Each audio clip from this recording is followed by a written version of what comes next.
મિત્રો, હું ધોરણ 11માં અભ્યાસ પૂરો કરીને ભણવાનું બંધ કરી દીધું હતું, કેમ કે ઘરમાં બહુ તકલીફ હતી. પપ્પા ગામમાં ખેતી કરતા હતા અને મમ્મી ઘરનું કામ કરતી હતી. એટલે પછી મેં નક્કી કર્યું કે હવે હું કામમાં કમાવા જઈશ. પછી મેં મારી મામીને વાત કરી તો તે તૈયાર થઈ ગયા અને તે કહેવા લાગી કે તને તારા મમ્મી પપ્પા અને મારી સાથે રહેવામાં મોકલશે ખરા? મામી મારા ઘરે પૈસા ટકે બહુ તકલીફ છે ને હું મારા પપ્પાને થોડી મદદ કરવા માંગુ છું. મામી બોલ્યા, ઠીક છે, હું તને શહેરમાં લઈ જવા તૈયાર છું, તું તારા મમ્મી પપ્પાને વાત કરી લેજે. પછી મેં પપ્પાને બધી વાત કરી અને પછી પપ્પા કહે છે, ઠીક છે, જો તારે જવું હોય તો જા. પછી હું બીજા દિવસે મારી મામી સાથે સુરત જવા રવાના થઈ જાઉં છું. મારા મામા તો પહેલેથી જ શહેરમાં હતા. તેમણે મને બોલાવ્યો અને આવો ભણા, મજામાં? મેં કહ્યું ને, હા, હું ખૂબ જ મજામાં છું. અને તે બોલ્યા, સારું કર્યું તું તારા મામી સાથે આવ્યો, કેમ કે હું નાઇટ શિફ્ટ લેવાની વિચારી રહ્યો હતો. મારા મામી જોડે રાત્રે કોઈ હતું નહીં. હવે ચિંતા નહીં, તું આવી ગયો છે. એટલે પછી મામાએ મને દિવસે ગેરેજમાં નોકરીએ રખાવી દીધો અને સાંજે 6 વાગે હું ઘરે પાછો આવતો. પણ મામા 8 વાગે નાઇટ શિફ્ટમાં જતા, એટલે હું અને મામી એકલા ઘરે રહેતા હતા. એક દિવસ રાત્રિનો સમય હતો અને મામી બોલ્યા, ભાણા, જાગો છો કે સૂઈ ગયો? હું બોલ્યો, હા મામી, આવો ને, હું જાગું છું. મામીએ કહ્યું, મારા કમરના ભાગમાં બ્લાઉઝ જોને, નીચેનો છેડો જરા ખુલતો તો નથી ને? મારો હાથ પણ પહોંચતો નથી. મેં કહ્યું, લાવો મામી. પછી મેં વિચાર્યું કે મામી આટલા સુંદર છે, મેં તો આટલી સુંદર સ્ત્રી ક્યારેય જોઈ નથી. હું વિચારી રહ્યો હતો અને મામી બોલ્યા, ખુલી ગયો? મેં કહ્યું, હા મામી.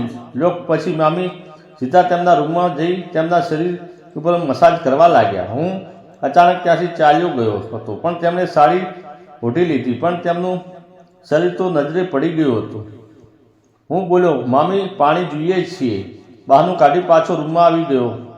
મને રાતભર નીંદર ના આવી, તેમના વિચારમાં ડૂબી ગયો. સવાર થતાં જ ગેરેજમાં જતો રહ્યો અને સાંજે પાછો આવ્યો. મામીએ કહ્યું, જમી લે, હું તમને જોઈ રહ્યો હતો. પછી જમી લીધું. પછી મામી તો તેમના રૂમમાં ગીતો સાંભળતા હતા, એટલે હું ત્યાં ગયો અને કહ્યું, મામી, કોની યાદમાં આટલા બધા દર્દભર્યા ગીતો સાંભળો છો પડે છે? ત્યારે મામી હસી પડ્યા અને બોલ્યા, કંઈ નહીં ભાણા, તું એ બધું શું બોલે છે વગર વિચારે? ના મામી, કંઈક તો વાત છે, તારી કસમ. બસ ભાણા, કંઈ નથી. મારું છોડે, તારે કોઈ છોકરી સાથે અફેર છે કે ના? મામી, મારે એવું મને ક્યાંય કોઈ મળ્યું નથી. આમાં હું નિરાશ સાથે તેમની સાથે વાત કરી એટલે તે મારી જોડે આવે છે અને કહે છે કે, ભાણા, સોરી, મારે તારો દિલ દુખાવાનો કોઈ ઈરાદો નહોતો, પણ સાચે જ મારે કોઈ પ્રેમિકા નથી.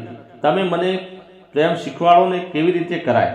મામી બોલી, હું તને કેવી લાગુ છું? મામી, તમે તો ચાંદના ટુકડા જેવા લાગો છો. તો ભાણા, તારા મામા મારો શોખ પૂરો નથી કરતા અને નિરાશ રહું છું. તો મામી, આજથી તમારી ચિંતા ગઈ, સમજો. મામી બોલી, એ હું સમજી નહીં. મામાની જગ્યાએ કે હું તમને મજા આપું તો કેવું રહેશે? ના બાપ, એ તો ખોટું કહેવાય ને. એમાં શું મામી? મેં પણ માંડ મામીને સમજાવી કે તમે ચિંતા ના કરો અને આવી રમત આપણે ક્યાં રોજ રમીએ છીએ, કોઈક દિવસ રમવાની હોય છે. ને પછી તે બોલ્યા, તારા મામા સવારે આવે ત્યાં સુધી તું મેદાનમાં રમીને પાછો જતો રહેજે, નહીંતર આપણે બંને ફસાઈ જઈશું. હા મામી, હવે તમે સમજ્યા. પછી તો હું અને મામી 2-4 કલાક સુધી મામીને શાંતિથી બેસવા ન દીધા. અલગ અલગ કસરતો કરાવીને તેમને આનંદ કરાવ્યો અને અમે એ જ મેદાન જોરદાર મજા કરી. હવે મામી પણ મેદાનમાં આવીને મારી સાથે આનંદ લેતા હતા. પણ આનંદમાં એક દિવસ સવાર થઈ જાય છે અને મારા મામા કામ પરથી ઘરે આવી જાય છે. તો મિત્રો, ચેનલને લાઇક અને સબસ્ક્રાઈબ જરૂર કરી દેજો. મિત્રો, વિડીયો પૂરેપૂરો જોવા બદલ તમારો ખૂબ ખૂબ ધન્યવાદ. ટાટા, બાય બાય મિત્રો.